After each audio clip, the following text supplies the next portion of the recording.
আসসালামু আলাইকুম। তো আজকে দেখেন দুপুরে লাঞ্চে নিয়ে নিচ্ছি, এই যে দেখেন কাঁকড়া ভুনা, আর এখানে হচ্ছে টাটকানি মাছ ভাজা, আর আছে সাথে পাতলা ডাল।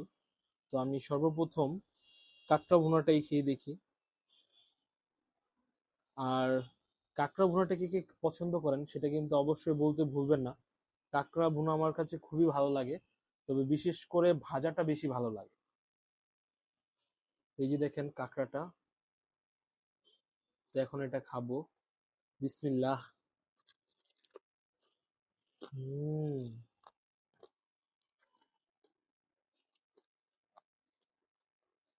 খুবই সুন্দর একটা ঘ্রাণ, আর গ্রেভিটা একদম ঘন করে ফেলছে, যে কারণে ঘ্রাণটা অনেক সুন্দর আসতেছে। কিন্তু এখন গ্রেভিটা দেখে কেমন হয়েছে।